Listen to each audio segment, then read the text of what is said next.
भगवान की जय। हनुमान जी महाराज की जय।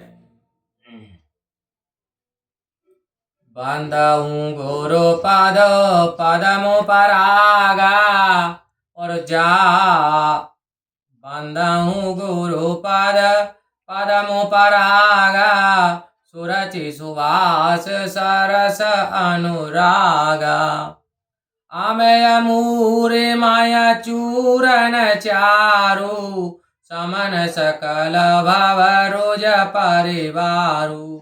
मैं गुरु महाराज के चरण कमलों की रज की वंदना करता हूँ, जो सुरुचि और सुगंध और अनुरागी रूप से परिपूर्ण है, जिससे संपूर्ण संसार रूपी रोगों के प्रवाह का नाश हो जाता है।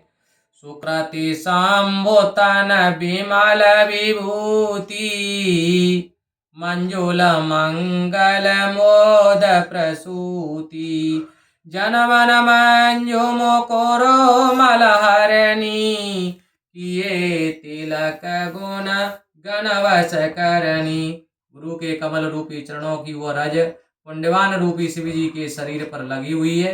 वह निर्मल विभूति के समान पवित्र है तथा कल्याण और आनंद प्रदान करने वाली है। भक्तों के मन रूपी सुंदर दर्पण के मेल को दूर करने वाली है तथा तिलक करने से गुणों के समूह को वश में करने वाली है। श्री गुरु पादन कमने गण ज्योति सुमिरत दिव्य दृष्टि होती दलन मोह तम शोष प्रकाशु बड़े भाग और आवे जासु। श्री गुरु जी महाराज के चरणों के नाखूनों की ज्योति मणियों को प्रकाश की तरह है। इनके स्मरण करते ही हृदय में दिव्य दृष्टि पैदा हो जाती है। उसका प्रकाश ज्ञान रूपी अंधकार का नाश करने वाला है। वह बड़ा भाग्यवान है जिसके हृदय में यह प्रकाश फैल गया है। उगाराए बिमल विचो बिलोचन ही के मिटाए दोष दुख भव रजनी के सूजय रामचरित मन मानिक गुपुत प्रगट जहाँ जो जय खानिक। उस ज्योति के हृदय में आने पर हृदय में निर्मल नेत्र खुल जाते हैं तथा संसार रूपी रात के दोष दुख समाप्त हो जाते हैं और श्री रामचरित रूपी मणि और माणिक की जिस कान में गुप्त और प्रगट है वे सब दिखाई देने लगते हैं। जथासु अंजन आंजे द्रग साधक सिद्धि सुजान कौतुक देखत शैलवन भूतल भूर निधान। जय सीता राम सीता राम सीता राम जय सियावर राम। जिस प्रकार सिद्धता के अंजन की आंखों में लगाकर साधक सिद्ध और सुजान पहाड़ों वनों और पृथ्वी के अंदर अनेक अद्भुत कौतुक देख लेते हैं। बोलो रामचंद्र भगवान की जय। गुरुपद रज मृदु मंजुल अंजन नयन अमेय द्रग दोष विमंजन कर विमल विवेक विलोचन वरणौ रामचरित भव मोचन। उसी प्रकार गुरु जी महाराज के चरण कमलों को धूल कोमल और सुंदर नयनामृत अंजन है जो नेत्रों के दोषों का नाश करने वाली है। उस अंजन से विवेक रूपी नेत्रों को साफ करके मैं विश्व रूपी बंधन से मुक्ति दिलाने वाले श्री रामचरित का वर्णन करता हूँ।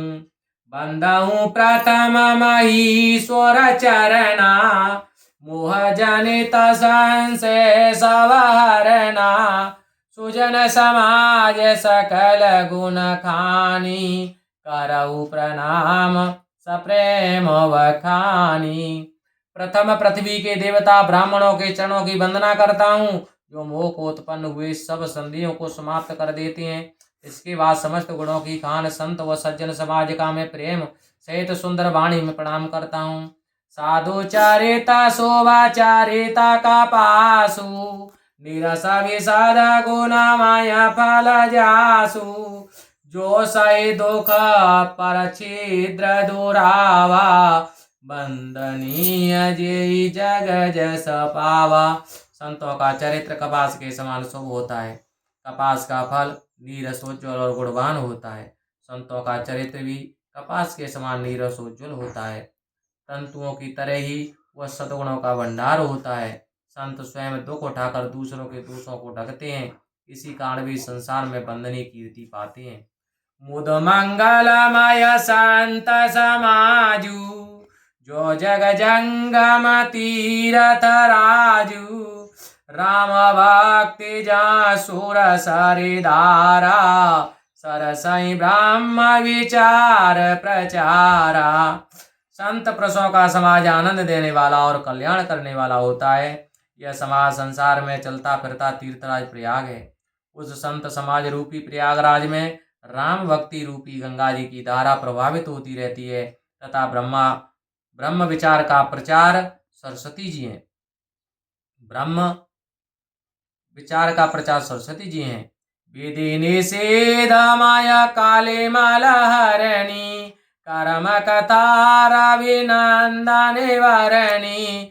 हरिहर कथा विराजत बेनी, सुनत सकल मुद मंगल देनी।